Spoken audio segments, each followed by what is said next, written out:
கோவை சிவானந்தா காலனியில் வங்கதேச உரிமை மீட்பு குழு சார்பில் பங்களாதேஷில் இந்துக்களுக்கு எதிரான நடவடிக்கையை கண்டித்து இன்று ஆர்ப்பாட்டம் நடைபெற்றது. காவல்துறை அனுமதி மறுத்த நிலையிலும் இந்த ஆர்ப்பாட்டம் நடைபெற்றது. இதில் பாஜக மூத்த தலைவர் ஹெச் ராஜா மற்றும் இந்துத்துவ அமைப்புகள், மடாதிபதிகள் உள்ளிட்ட 500க்கும் மேற்பட்டோர் பங்கேற்றனர். ஆர்ப்பாட்டத்தின் போது பேட்டியளித்த ஹெச் ராஜா, வங்கதேசத்தில் புதிய அரசு அமைந்தவுடன் இந்துக்கள் நூற்றுக்கணக்கில் கொல்லப்பட்டுள்ளனர் எனவும் இனப்படுகொலை நடைபெற்று வருகின்றது எனவும் தெரிவித்தார். அங்கு காளி கோவில், இஸ்கான் கோவில் போன்றவை கொளுத்தப்பட்டுள்ளது எனவும் இந்துக்களின் வர்த்தக ஸ்தாபனங்கள் சேதப்படுத்தப்பட்டுள்ளது எனவும் தெரிவித்தார். இந்து மக்களை ஒருங்கிணைத்த இஸ்கான் அமைப்பின் தலைவர் சின்மயி கிருஷ்ணதாஸ் கைது செய்யப்பட்டுள்ளார் எனவும் அவரை வெளியில் எடுக்க முயற்சி செய்த வழக்கறிஞர் நீதிமன்ற வளாகத்தில் கொலை செய்யப்பட்டுள்ளார் எனவும் தெரிவித்தார்.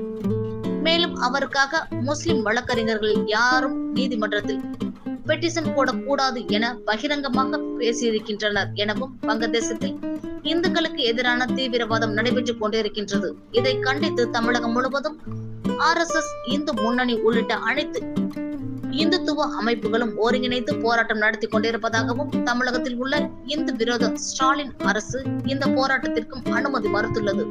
இது அவமானமானது என தெரிவித்தார்.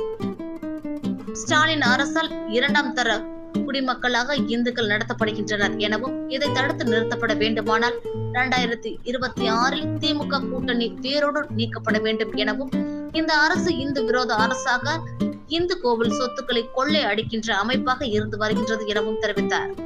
வங்கதேச விவகாரத்தில் மத்திய அரசு சர்வதேச அளவில் ஒரு கருத்தாக்கத்தை ஏற்படுத்திய பிறகுதான் நடவடிக்கை எடுக்க முடியும் எனவும் மத்திய அரசு நட்பு நாடுகளுடன் கலந்து ஆலோசித்து அடுத்த கட்ட நடவடிக்கைகளை முடிவு செய்யும் எனவும் ஹெச் ராஜா தெரிவித்தார்.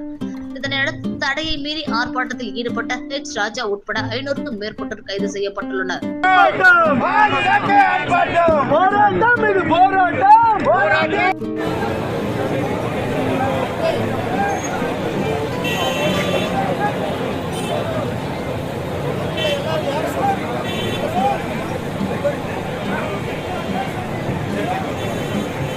போலீஸ் கேக்குறாங்க.